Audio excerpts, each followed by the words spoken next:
Jungle. Audio Jungle.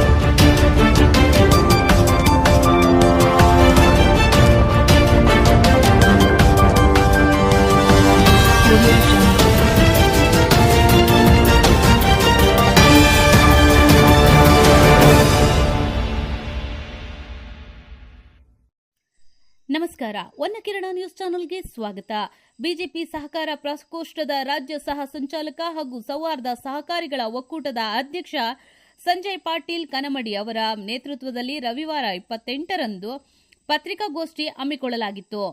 Vijayapura ಸಹಕಾರ ಇಲಾಖೆಯ ಪ್ರತ್ಯೇಕ ಸಚಿವಾಲಯ ಆರಂಭವಾಗಿ 5 ವಸಂತ ಪೂರ್ಣಗೊಂಡ ಹಿನ್ನೆಲೆಯಲ್ಲಿ ಸಹಕಾರ ಸಪ್ತಾಹವನ್ನು ಅರ್ಥಪೂರ್ಣವಾಗಿ ಸಮಾಜಮುಖಿಯಾಗಿ ಆಚರಿಸಲು ನಿರ್ಧರಿಸಲಾಗಿದ್ದು 29ರಿಂದ 8 ದಿನಗಳ ಕಾಲ ವಿವಿಧ ಕಾರ್ಯಕ್ರಮಗಳನ್ನು ಸಂಘಟಿಸಲಾಗಿದೆ ಎಂದು ಕರ್ನಾಟಕ ಸೌಹಾರ್ದ ಸಹಕಾರಿಗಳ ಒಕ್ಕೂಟದ ಅಧ್ಯಕ್ಷ ಸಂಜಯ್ ಪಾಟೀಲ್ ಕನಮಡಿ ಅವರು ಹೇಳಿದರು. ಸುದ್ದಿಗೋಷ್ಠಿಯಲ್ಲಿ ಮಾತನಾಡಿದ ಅವರು, ಸಹಕಾರ ಸಚಿವಾಲಯ ಆರಂಭವಾಗಿ 5 ವರ್ಷ ಸಂದಿವೆ. ಪ್ರಧಾನಿ ಮೋದಿಯವರ ದೂರದೃಷ್ಟಿ ಫಲವಾಗಿ ಸಹಕಾರ ಇಲಾಖೆ ಸ್ಥಾಪನೆಯಾಗಿದೆ. ಸಹಕಾರ ಸಪ್ತಾಹಕ್ಕೆ ಈ ಬಾರಿ ವಿಭಿನ್ನತೆಯ ಸ್ಪರ್ಶ ನೀಡುವ ದೃಷ್ಟಿಯಿಂದ 7 ದಿನಗಳಲ್ಲಿ ಸಸಿ ನೆಡುವಂತಹ ಕಾರ್ಯಕ್ರಮ, ಸಹಕಾರ ಜಾಗೃತಿ ಶಿಬಿರ, ಸಾಮಾಜಿಕ ಜಾಲತಾಣ ಮೂಲಕ ಸಹಕಾರ ಚಟುವಟಿಕೆಗಳ ಪ್ರಚಾರ ಕಾರ್ಯಕ್ರಮ, ಕೃಷಿ ಮಾಹಿತಿ ಶಿಬಿರ ಹಾಗೂ ವೈದ್ಯಕೀಯ ಶಿಬಿರ ಸಂಘಟಿಸಲಾಗಿದೆ ಎಂದರು. ಇದೇ ಸಂದರ್ಭದಲ್ಲಿ ಒಕ್ಕೂಟದ ಉಪಾಧ್ಯಕ್ಷ ಚಂದ್ರಶೇಖರ್ ಕವಟಗಿ, ಪರಶುರಾಮ್ ಚಿಂಚೋಲಿ, ದೀಪಕ್ ಶ್ರಿಂತೆ, ಡಾ ಸುರೇಶ್ ಬಿರಾದರ್, ಸಿದ್ದು ಮಲ್ಲಿಕಾರ್ಜುನ್ ಮಠ್, ವಿವೇಕಾನಂದ ಶಿರೋಳಕರ್, ವಿಜಯ್ ಜೋಶಿ ಪಾಲ್ಗೊಂಡಿದ್ದರು. ಲೈಕ್ ಮಾಡಿ, ಶೇರ್ ಮಾಡಿ, ಸಬ್ಸ್ಕ್ರೈಬ್ ಮಾಡುವುದನ್ನ ಮರಿಬೇಡಿ. ಇನ್ನಷ್ಟು ಸುದ್ದಿಗಳಿಗಾಗಿ ನೋಡ್ತಾ ಇರಿ ಹೊನ್ನಕಿರಣ ನ್ಯೂಸ್ ಕರ್ನಾಟಕ. ಇವತ್ತಿನ ಪತ್ರಿಕಾಗೋಷ್ಠಿಯಲ್ಲಿ, ಮಾಧ್ಯಮಗೋಷ್ಠಿಯಲ್ಲಿ ಉಪಸ್ಥಿತರಿರುವ ಎಲ್ಲ ಪ್ರಿಂಟ್ ಹಾಗೂ ಎಲೆಕ್ಟ್ರಾನಿಕ್ ಮಾಧ್ಯಮದ ಮಿತ್ರರಿಗೆ ಸ್ವಾಗತ ಕೋರುತ್ತಾ, 2021ನೇ ಇಸ್ವಿವರೆಗೆ ಸಹಕಾರ ಎಂಬುದು ಕೃಷಿ ಇಲಾಖೆಯ, ಕೇಂದ್ರದ ಕೃಷಿ ಇಲಾಖೆಯಲ್ಲಿ ಒಂದು ಸಣ್ಣ ಭಾಗವಾಗಿದೆ. ದೇಶಾದ್ಯಂತ ಎಲ್ಲ ಸಹಕಾರಿಗಳು ಪ್ರತ್ಯೇಕವಾದ ಒಂದು ಕೃಷಿ ಸಚಿವಾಲಯ ಒಂದು ಬೇಡಿಕೆ, ಆಗ್ರಹ, ಹೋರಾಟ ಎಲ್ಲ ನಡೀತಾ ಇದೆ. ಸನ್ಮಾನ್ಯ ನರೇಂದ್ರ ಮೋದಿ ಅವರು ಇದನ್ನು ಪರಿಗಣಿಸಿ ಕೃಷಿ ಇಲಾಖೆಯಿಂದ ಸಹಕಾರವನ್ನು ಬೇರ್ಪಡಿಸಿ 6 ಜುಲೈ 2021ನೇ ಇಸ್ವಿಗೆ ಪ್ರತ್ಯೇಕ ಸಹಕಾರಿ ಸಚಿವಾಲಯ ಕೊಟ್ಟು ದೇಶಕ್ಕೊಂದು ದೊಡ್ಡ ಕೊಡುಗೆ.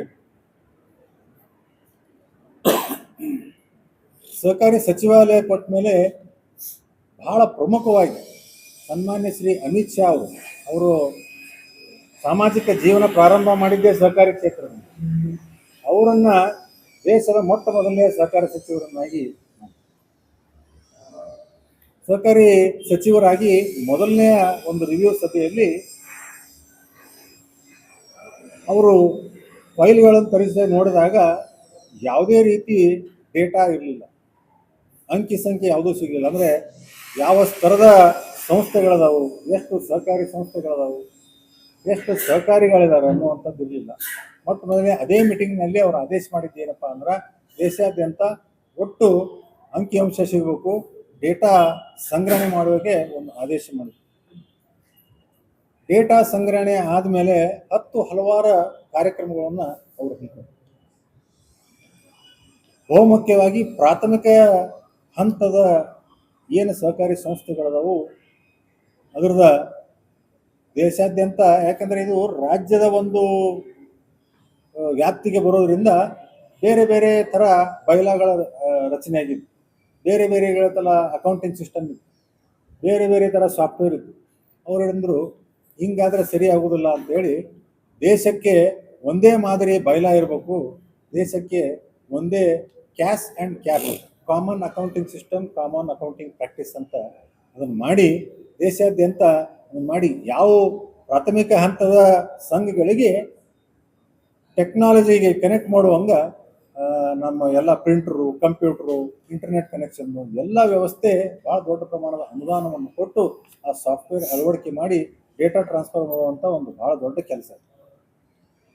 ಈ ಕೆಲಸ ಆದಮೇಲೆ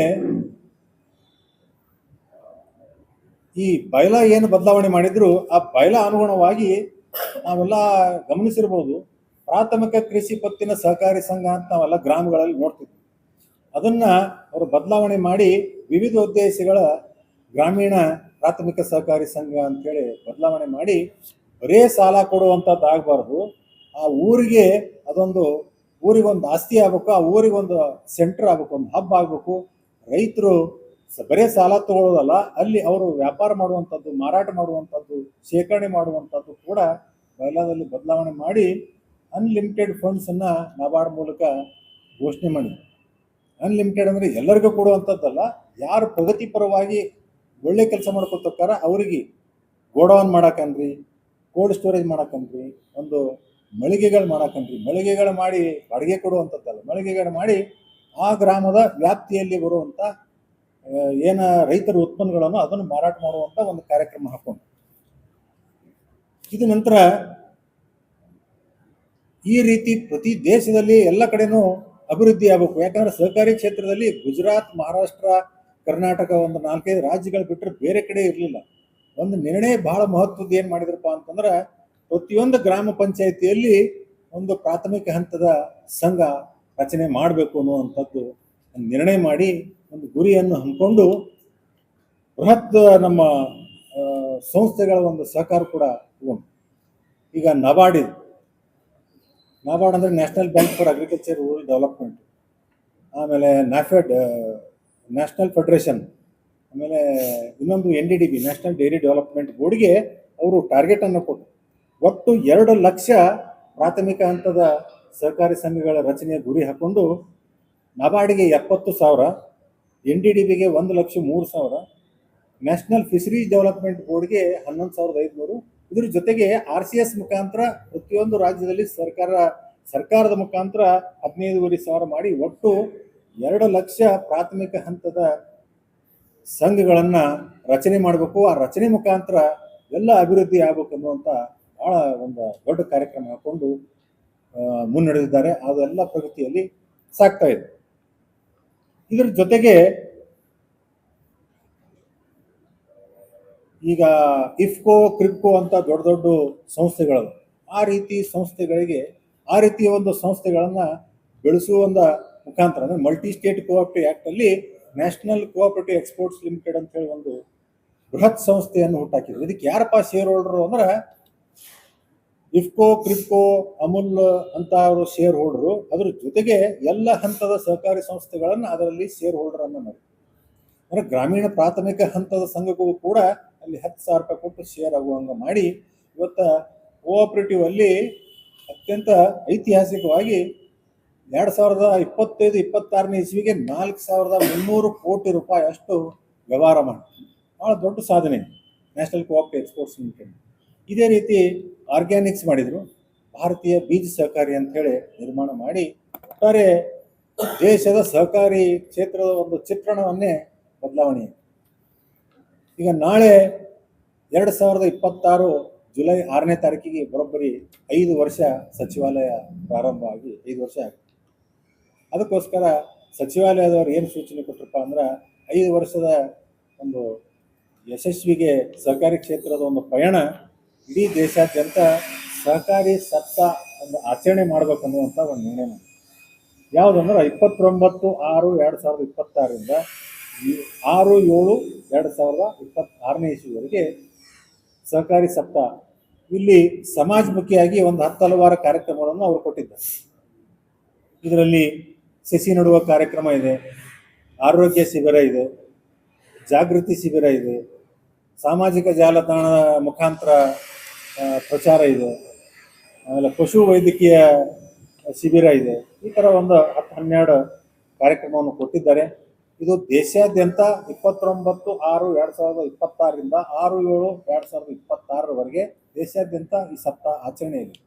ನಮ್ಮ ಬಿಜಾಪುರದಲ್ಲಿ ಕೂಡ ಇಲಾಖೆಯವರು ಒಂದು 12 ಕಾರ್ಯಕ್ರಮ ಹಮ್ಮಿಕೊಂಡರು. ಒಂದು ವಿಜಯಪುರದಲ್ಲಿ ಮುದ್ದೇಬೇಳ, ದೇವರಿಪ್ಪರಿಗೆ, ಆಲ್ಮೇಲ, ಇಂಡಿ ಎಲ್ಲ ಕಡೆ.